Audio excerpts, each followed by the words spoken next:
കൂട്ടുകാരെ, നമ്മൾ എല്ലാ ദിവസവും കഴിക്കുന്ന സ്നാക്സിൻ്റെ, ബിസ്ക്കറ്റിൻ്റെ അല്ലെങ്കിൽ ചോക്ലേറ്റിൻ്റെ ബ്രാൻഡ് മാറിപ്പോയതിൻ്റെ പേരിൽ ഇങ്ങനെ വാശി പിടിക്കാറുണ്ടോ?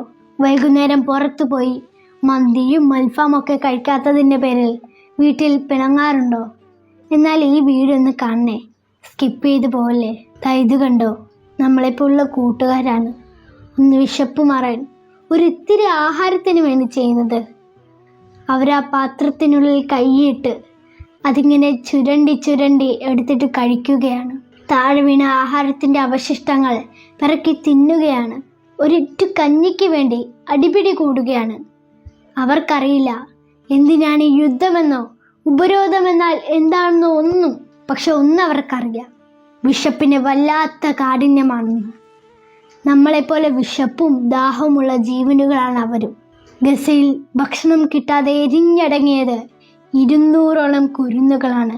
പട്ടിണി കിടന്ന് എല്ലും തോലുമായവർ 1000-ലധികം. ഇത് നോക്കൂ, കുപ്പികളിലും പൊങ്ങിക്കിടക്കുന്ന പാത്രങ്ങളിലും ഭക്ഷണധാന്യങ്ങൾ നിറച്ച് കടലിലേക്ക് വലിച്ചെറിയുകയാണ് ഈജിപ്തുകാർ.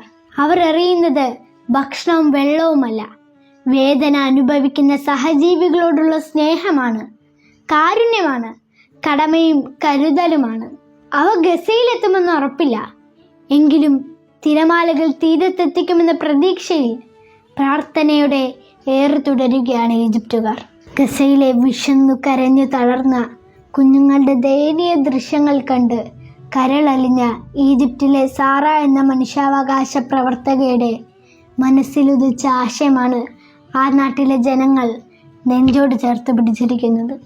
അരിയും പയറും പരിപ്പുമൊക്കെ വൃത്തിയുള്ള കുപ്പിയിൽ നിറച്ച് ഓരോ കുപ്പിയിലും ഒരു ചെറിയ കടലാസ് വെച്ചു. അതിലിങ്ങനെ എഴുതി: ക്ഷമിക്കുക, നിങ്ങളുടെ ക്ഷമയ്ക്ക് വലിയ പ്രതിഫലമുണ്ട്. അതിനടിയിൽ സാറ ആൻറ്റിയുടെ പേരും നമ്പരും. മറ്റൊന്നിനുമല്ല, ലോകത്തിൻ്റെ ഏതെങ്കിലും ഒരു കോണിൽ അവരെക്കുറിച്ച് ഇപ്പോഴും ഓർക്കുന്ന ഹൃദയമുണ്ടെന്ന് അവരറിയാൻ വേണ്ടി മാത്രം. ഭദ്രമായി അടച്ച കുപ്പികൾ ലക്ഷ്യത്തെത്തണമെന്ന പ്രാർത്ഥനയോടെ കടലിലേക്ക് ഒഴുക്കി സാറ ആൻറ്റി. ആ കുപ്പികളെ കാറ്റ് ആഴങ്ങളിലേക്ക് വലിച്ചു കൊണ്ടുപോയില്ല. കടൽ വെള്ളം കുപ്പിയിൽ കയറി ഭക്ഷണം കേടുവന്നില്ല.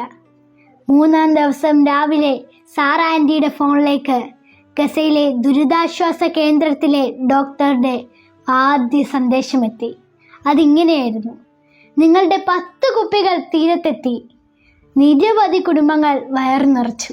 കുപ്പിയിലുണ്ടായിരുന്ന കടലാസ് കയ്യിലെടുത്ത് 2 കുട്ടികൾ നിങ്ങളുടെ പേരിൽ ചുണ്ടമർത്തി കരയുന്നത് ഞാൻ കണ്ടു. വിറയാർന്ന സ്വരത്തിൽ അവർ പറയുന്നുണ്ടായിരുന്നു: ദൈവത്തിൻ്റെ മുന്നിൽ ഇവർ ചെയ്തതിനെക്കുറിച്ച് ഞങ്ങൾ പറയാതിരിക്കില്ല. പ്രിയപ്പെട്ടവരെ, നമ്മുടെ ആഘോഷങ്ങൾ ആർഭാടങ്ങളാകുമ്പോൾ എത്രയധികം ഭക്ഷണമാണ് പാഴാകുന്നത്. ഓണവും നബിദിനവും ക്രിസ്മസും ഒക്കെ വരാൻ പോവുകയാണ്. ആഘോഷങ്ങൾ അതിരുവിടുമ്പോൾ ഒന്നോർക്കുക, ഈ ലോകത്ത് 9 പേരിൽ ഒരാൾ പട്ടിണിയാണ്. നിങ്ങളാരെങ്കിലും പട്ടിണി കിടന്നിട്ടുണ്ടോ? ചുമ്മാ ഡയറ്റ് ചെയ്യുമ്പോൾ ചിക്കൻ പീസ് വേണ്ടാന്ന് വയ്ക്കുന്ന പട്ടിണിയല്ല, ഇനി എന്ന് കഴിക്കാൻ പറ്റുമെന്ന് അറിയാൻ പാടില്ലാത്ത പട്ടിണി. അങ്ങനെ ഒരുപാട് പേര് നമുക്ക് ചുറ്റുമുള്ളപ്പോഴാണ് നമ്മൾ പലപ്പോഴും ഭക്ഷണം വേസ്റ്റാക്കുന്നത്. 80 കോടി പട്ടിണിക്കാരുള്ള ഈ ലോകത്ത് നമുക്കിനി ഒരു പിടി ഭക്ഷണം പോലും പാഴാക്കാതിരിക്കാം. വിശക്കുന്ന ഒരു മനുഷ്യനെയെങ്കിലും നമ്മുടെ അതിഥിയാക്കാം.